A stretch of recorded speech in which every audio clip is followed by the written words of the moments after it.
going down, fuck the world, I'm a thug. Tell them can't nothing stop me but a slug. We have a special guest tonight, Combate America's very own Brenda Enriquez. How you doing? Good, thank you. Thank you for inviting me to the show. Oh, thanks for coming out. We really, really appreciate it. Now, real quick, I know you train out of Utah, right? Yes, I do. What's the name of the gym? It's Victory MMA. Oh, okay, yeah. But that's not where you're from originally. Where are you from? I'm from Chihuahua, Mexico. Oh, there we go. Yeah, not too far from me. I'm from Guadalajara, so that works out. Okay. Yeah. So how'd you end up here in Salt Lake? Well, actually, I was living in Las Vegas, Mhm. so I grew up most of my part in Las Vegas. But I was living with my sister, so they had to move to Salt Lake for work. So I followed them. So that's how I ended up here. Okay, that's a big change from Salt Lake to Vegas, or from Vegas to Salt Lake. That's. I mean, come on, that's a huge change. It's just culture-wise, right? Just the kind of people that are there. Yeah, it is a big change because the weather too. You know, I still don't get used to the weather, the snow, and I still hate the snow. So. Yeah, so it's like you going from like extreme heat to like really cold. How long you been in Salt Lake? It's been 10 years already. Oh, you're used to it. You're good. No, I'm not used to it. I'm still not used to it. Oh, I hear you. All right, so you debuted at Combate 17 against Cheyenne Farmer, and I know before the show we were talking about it. Like, what's the feeling like to go into your first pro fight, to be the co-main event at Combates, and just have like the spotlight on you as a co-main event? Actually, like that, I was gonna be more nervous, but actually, I was pretty comfortable. Like my amateur fights, I think I was more nervous in my amateur fights, but in this fight, I was really confident and I always get nervous. If I say I don't get nervous, I will be lying. But I was like really confident, like going there. There you go. Yeah, Jesse, you got anything? No, I mean, like I was saying before we started, if you guys haven't seen her fight or pretty much that whole event, I mean, that was just a great event. But of course, Brenda's fight with Cheyenne Farmer, like we were saying before, it was definitely one of those fights where it was a war between the two of them, and they definitely put it out there. I know, talking to Campbell afterwards, he was very impressed with both of them. And you guys really put on a show, Brenda. Hopefully you're proud of that. But I was gonna ask you, what I know you're looking for something really soon here. Have you heard anything yet? I know that they added a couple fights to their upcoming card. Were you approached for that, or nothing yet from Combates? Well, no, nothing yet. My manager and my coach are waiting for it to see. I hope they have news soon. So I'm just getting ready and trying to train every day to be ready. If they call me, just to be ready, I don't like to get ready when they say, "Oh, you gotta fight." I just like to be ready. Right, and that's a lot of things they tell everyone tells fighters. If a lot of fighters, they say, "Oh, I'm always ready. I'm always in the gym. I'm always ready." It's like, but you look at me like, "Are you really though?" Yeah. It's got to be even for fights. How long are your training camps normally? Like, at least for your first fight, how long was your training camp? Actually, I was like, I didn't have a fight for a year, so. But the thing, I'm almost. Well, I am every day at the gym, so. I think I was ready already. We went to camp, but it was like nothing major because I was already ready. The only thing I had to get was my cardio up, but the rest, I think I was good with it. Yeah. Now, when you go in there and you got your fight, you got your fight announced. You're like, hey, you're fighting on this date. The nerves just start building up on you. But once you're in the cage, because a lot of fighters talk about this, right? Like the most nervous they are, because you're talking about being nervous, the most nervous they are is the walk to the cage, not actually once they're in, right? Was that the same to you? Yeah, yeah. Well, actually, when I'm in the back, I get a little like nervous, but that's when I'm walking to the cage, I'm like still nervous, and just when I step inside the cage, even sometimes I'm like, what I'm doing here, and then like, oh, okay, I know now.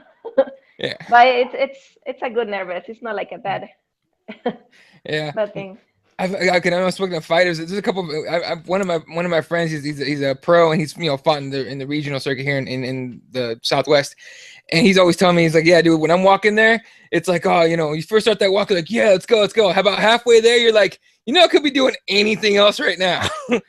And he goes, "That's when the nerves get me." So that's pretty normal there. But real quick, shout out to Uncle Hank's drinking buddy Raider and Jeremiah on the YouTube comments. What's up, fellas? Fellas and ladies, and ladies, of course. Forgot Raider. All right, female there, Lord.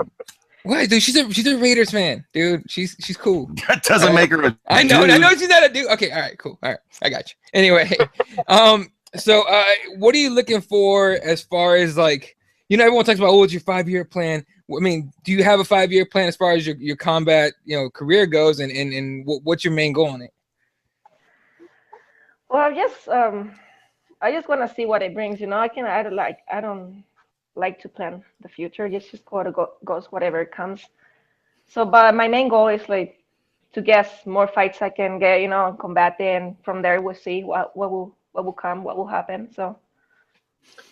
I do have a question. I was looking over your amateur record, and the only loss you have is against someone that was at 125. And I see pretty much everywhere else 105 and 115. You're perfect in those divisions. So is that something that you kind of got last minute at a higher weight division, or is it something you were testing out to see how you felt? Well, actually, we fought at 115, but I think she was walking. She walks heavier, and I was walking really light to drop to 115. That's Emily Whitmer, and she was really good, but she finished me on the first round. It was in Vegas, so it was a tough experience for me because I lost. But it makes me open my eyes, and like if I really want to be there and to drop to 105, because the 115 division was getting really heavier for me. But yeah, that's my only loss I had. So it was a tough opponent. Yeah, it was Tough Enough. I saw, it's one of those companies that, a lot of people kind of get their start from there. And I was looking at it and I said 125 because that's what they labeled it as apparently. So oh, really? That's all. I was wondering if it was a last minute, one of those last minute fights for you. But so moving forward, you're looking more at atom weight moving forward here from now on? Yeah. I'm just going to stay at atom weight, and that's going to be my fighting weight.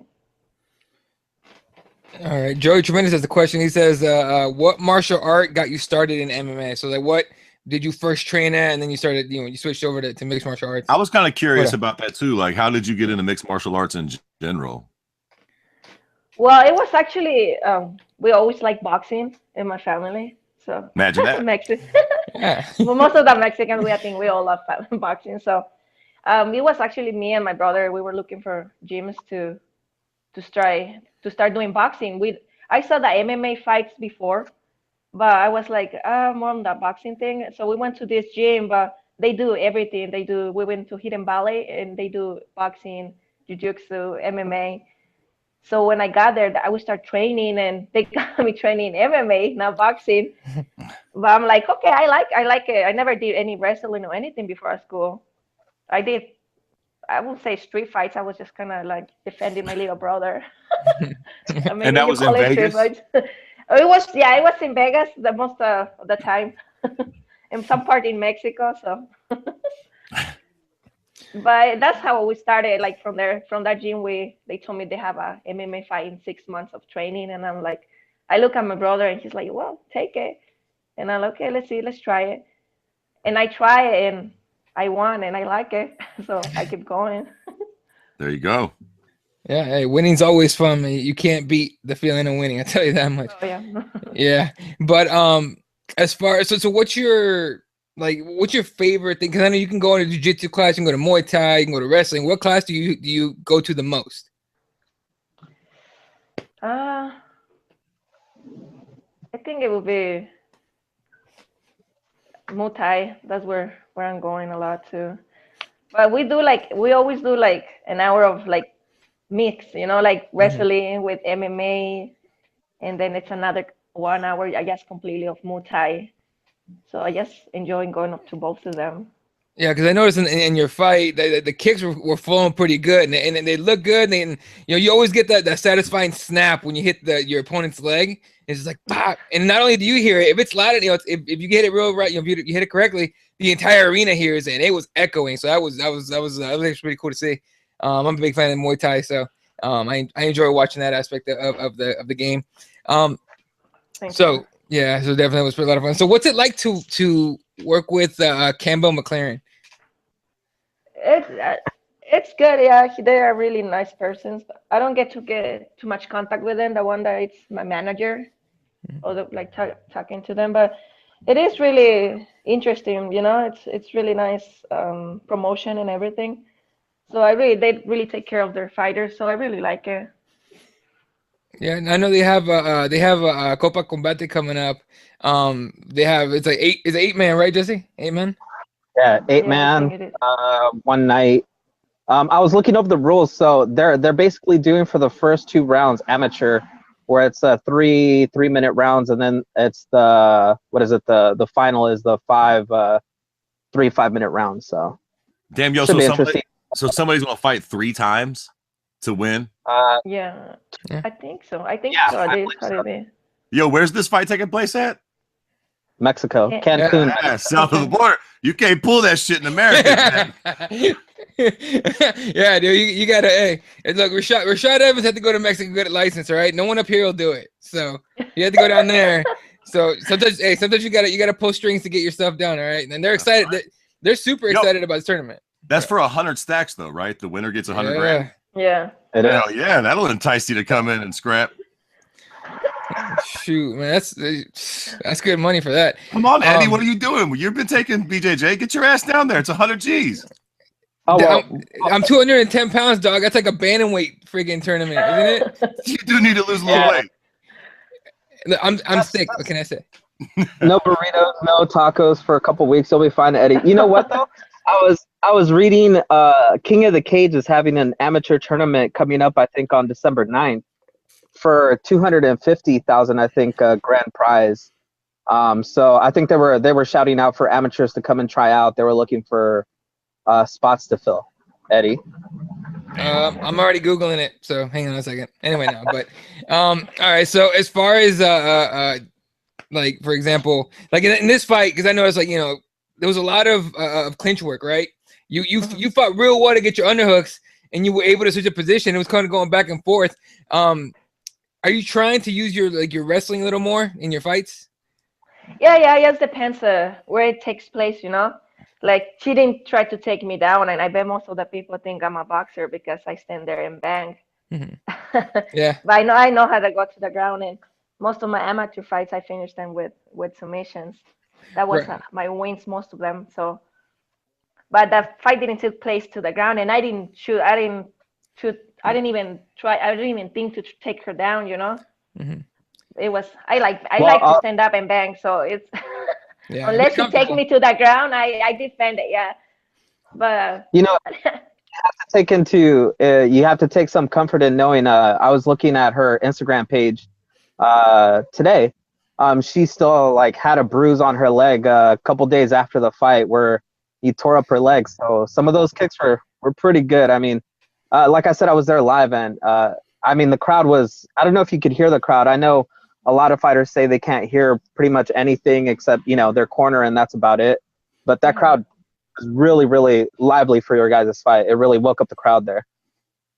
oh yeah, no, I can hear her every time I fight. Like I cannot hear the people cheering, but I can hear her coach and my coach screaming. So I can. You know what? So I can know. I always wondered So that I- about the opposing coach. Like when you hear the opposing coach saying what to do, like you hear that shit, right? I can hear you Yeah. telling her what to do. You think they would play on that? Yeah, like, I go left. actually- Go the fucking left. That's a good idea. Do that. I actually went to them after the fight, and like I can hear everything you were saying to her. Perfect. And they're like, "What happened?" I'm like, "Yeah," because I think they scream at her. I think they say you got her or something like that. And I look at it and I'm like, "No, I went like, no, she didn't got me." Like, I'm like, "No." But I was hearing everything what they were saying to her. Like, it happens. Yeah. It happens. That's what you gotta hand it to the Brazilians, man. They're yelling in Portuguese. Like it's not everyone knows, so you probably get away with some stuff. I was gonna say, doesn't like Greg Jackson use codes like some baseball shit, Blue 32 or something? Like some coach be doing shit like that. Man, Greg Jackson be telling his fighters like, think about the waterfall in the freaking corner, and then Cowboy goes on, he tells him, give him 5 minutes of hell, son. So Greg Jackson's like super like fluid with that. He's crazy. Does whatever he's doing. Yeah. Jesse? No. That was it for me. I mean, oh, you know what though? My other little question was gonna be, your nickname, Little Hands of Stone. Is that something you got because you were knocking people out at the gym, or is that just kind of like from your street fights? Where does that come from? To be honest, I don't know. My one of my coach, he's the one who put that name on it. He's the one. Just one day, he's like, Little Hands of Stone, and I'm like, okay, like why is that? He's like, I don't know. You remind me of this fighter, because I didn't even know who was it until he told me. I'm like, okay, so that name just go from there, Little Hands of Stone. But in the other gym, they just call me. Some of them they say a pit bull. you remind me like a pit bull. When you get angry, you just go for the attack. So they call me different. So I just go with whatever they want to call me. We'll go with the Little Hands of Stone. There's way too many pit bulls in MMA right now. There's like 37 pit bulls. Yeah, I'm like. I like Little Hands of Stone way better. The Roberto Duran homage right there. And that means a lot. That means you could throw some heat. So that's pretty good. All right. So I guess to wrap it all up real nice and put a little bow on it. As far as your fight weight and combates and whatnot, and especially since you're looking for something pretty soon here, and you like to stay at atom weight, are you open to like, you know, like any other promotion, or do you like combates and the way they work enough to like stick around for a long time? Well, right now I like combate how they working and everything, but you never know. You know, I'm always open for options. But like I said, right now I'm good with combate what they throw in there. But like I have an open mind, so it whatever. You never know what other options you're gonna have there, you know. But like, isn't there only basically one other option for like that's above combates would be Invicta, right? That has an atom weight division. Like, yeah. There's really, because the UFC ain't got an atom weight yet, so it's kind of Invicta, or just you'd be better off just staying put where you at. Yeah. Right now I'm great where I am in combate, and like you say, the other good promotion there is Invicta. So there's only two there. So and in UFC haven't opened a division yet until they open. I bet they're going a lot of one-off fighters will want to go and try to do the tryouts, right? Yeah, and I know Michelle Watterson was at atom weight, and then she moved to strawweight because obviously UFC don't have a 105. So to be honest with you, I think it's a lot more talent at atom weight than it is at featherweight. I mean, I know Cyborg's a star and all, but who got's the Cyborg and that whole damn division? They should drop 45 and add atom weight, because I think the division overall has a lot more talent in it. Yeah, I think we need a division there. So because like you say, there are a lot of one-off fighters growing. They're really a lot of girls are really talented too. So it should be a rich female division, right? Atom weight 105, a lot of females probably. That's like the 170 for women. Right? Like you would think it's got weight division wise, there's probably a lot of females hovering at that weight. It ain't a whole lot of broads walking around looking like Cyborg. All right, real quick, just a few comments here on the YouTube. John Smith says, well, you know, he asked what weight class you were, and everyone was telling him in the comments, atom weight. He goes, more like gorgeous weight. So there you go. Oh, thank you. Yeah. And then Raider says, Little Hands of Stone is cool as hell. See, great nickname. That's ball. Okay, so we stay with Little Hands of Stone then. Yeah. That's a good one. All right. Where can people go find you on social media, like just to they can follow you and see what you're up to? Well, I have Instagram. They can go as Little Hands of Stone, and they find me like that. And on Twitter, it will be Face Your Fears, I think. And on Facebook, it will be the same, Little Hands of Stone. So. All right, cool. You guys make sure you follow her on all the social media. Follow her on all the things. And the floor is yours. Any shout outs you want to throw out there before we wrap it up? Well, I just want to say thank you to my teams and my gyms, Victor MMA, my manager, John Valentine, that make all this possible, and especially to Combates for letting me fight with them, and all my sponsors. It's a Damage Plan and Backed Up the pre-workouts, and especially you guys for letting me be on your show today. I know. Thank you for coming on. We really appreciate it. Ladies and gentlemen, this is Brenda Enriquez from Combate Americas. If you haven't seen her fight, make sure you look that up. It was fire. Believe that. All right. Thank you so much. Have a wonderful night.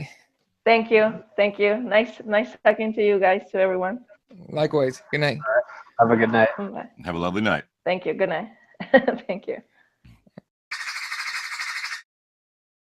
Attitude was fucking, motherfuckers loving to be a soldier. Must maintain composure at ease, don't like the storm.